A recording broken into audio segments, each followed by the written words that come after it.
Hello and welcome. You're watching the Hindustan Times. I'm Abhishek Singh. This is what blackmail in broad daylight looks like. Chaos for 4 straight days at all major airports across the country. Lakhs of people stranded caused by over 1,000 cancelled IndiGo flights. IndiGo attributed the chaos to several unforeseen operational challenges. Minor tech glitches, winter schedule changes, congestion and weather. But this was unprecedented. And that clearly could not be the whole story. And it is not. So what's the whole story? The story, industry insiders say, is the story of an airline throwing a tantrum when asked to comply with new rules. Otherwise, how could an airline, which has a stellar record for on-time arrivals, suddenly just become the poster boy of worst delays and cancellations ever? And also, how could IndiGo, a private airline, be allowed to just drop the ball on daily operations with no regard for the inconvenience caused to passengers? Well, it could, because when you grow to 60% market share, 2,300 daily flights, 5,800 to 6,000 pilots on roll, 320 planes, flying for 14 hours daily, you have established a monopoly, the ability to call shots at the cost of everyone. You can arm twist the regulator into conceding, and the DGCA did. It pulled back the new set of rules which came into force on November 1st. Rules that allowed pilots more rest, fewer night landings a week, a step necessary to ensure passenger safety. But as IndiGo's numbers scream monopoly, total control, the power to decide what the rules should be and how and when they should be implemented, IndiGo acted accordingly. If it meant postponed marriages, yes. If it meant cancelled holidays, meetings, emergency travels, just collateral damage. Collateral damage in a tussle with the government, which wanted well-rested pilots to ensure safer skies. But while everyone else complied well ahead of the schedule, IndiGo blamed unforeseen circumstances. Aviation experts and regulators agree that the actual issue was the change in the flight duty time limitations, which is the duty hours and rest time meant for the crew to prevent fatigue. And this was confirmed by the fact that DGCA has now withdrawn some of these rules due to the chaos that has unfolded. The mandate was introduced in January 2024, but it was enforced only now. It included 48 hours of weekly rest for crew instead of 36, a cut in night landing, and a cap of 8 flying hours during the night operations.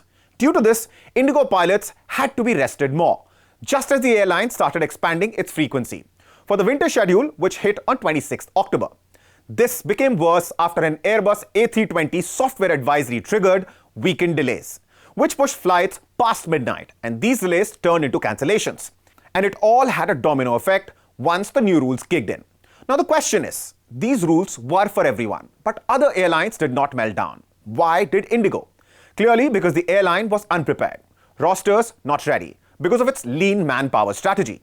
While other airlines like Air India hired more pilots to meet the new requirements, IndiGo did not. It continued with the same number of pilots while having expanded operations to even more airports in the recent months. The pilots' unions have laid the blame squarely on the IndiGo management. The Federation of Indian Pilots says that the airline ignored warnings, failed to prepare proper rosters, and that they had a prolonged hiring freeze despite knowing that the new rest rules were going to kick in. IndiGo has also been operating with a lean manpower to cut costs for years. So of course, there's not much wriggle room in case things go wrong, which they did. And this is why other airlines were better prepared and hence not affected. Meanwhile, some aviation experts also feel the disruptions may be a pressure tactic to secure relaxations in the rules, which did happen. But that is of course just an allegation. We have reached out to IndiGo for a comment. We have defined 3 lines of action. Firstly, customer communication and addressing your needs.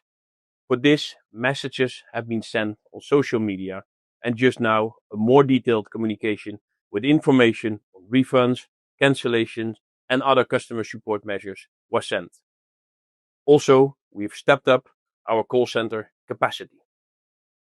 Secondly, due to yesterday's situation, we had customers stranded mostly at the nation's largest airports. Our focus was for all of them to be able to travel today itself, which will be achieved.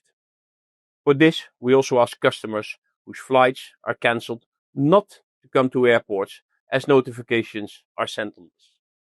Thirdly, cancellations were made for today as to align our crew and planes to be where they need to start afresh tomorrow morning.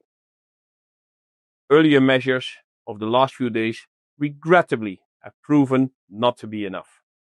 So we've decided today for a reboot of all our systems and schedules, resulting in the highest number of cancellations so far, but imperative for progressive improvements starting as from tomorrow. With these actions, we expect tomorrow to have cancellations below 1,000. The new FDTL regulations, they started in November, which was 1 month before itself. And through the last 1 month also, we have been observing, and things were pretty much not to the extent of this, but there was no issue regarding the new FDTL norms that was observed. And the second thing is that the other airlines, Air India or the Akasa or SpiceJet, they have all adjusted and they have done the necessary this thing. But here, what was unanticipated suddenly, which has boomed into this because of the mismanagement that has happened at the IndiGo regarding their crew.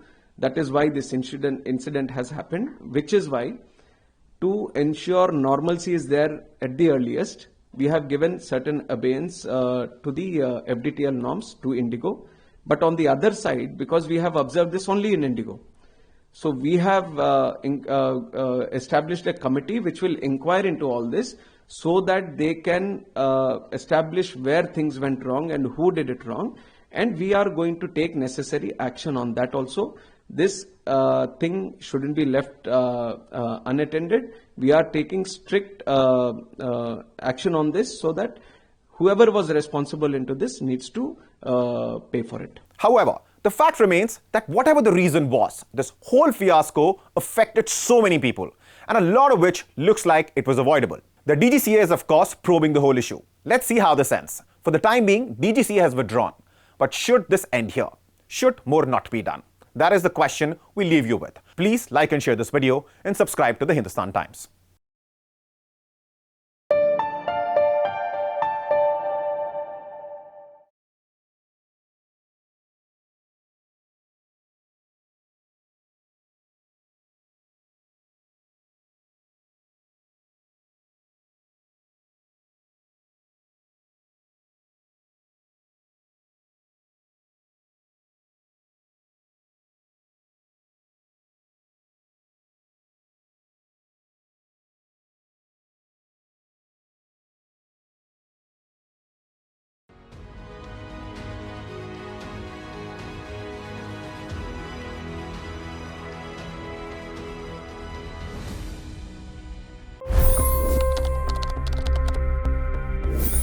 $25 crore गरीब गरीबी को परास्त करके बाहर निकले। For the good of our nation, let's work together and let's truly make America great again. The fastest news breaks. Requested PM saying that look, you will have to speak to Putin and to Zelensky. The biggest newsmakers. The relationship with India is probably the most important bilateral relationship the US will have for the rest of this century. The capital delivered quite an election result today. Expert analysis. The million-dollar question today is how to stop this dance of death. Ground reports. I'm standing at the crossroad of the Kumbh Mela. Behind me are more than 100 entry ghats. Long-form interviews. Exclusionary politics is reflected in Manipur case as well. You don't bother because this is a small state.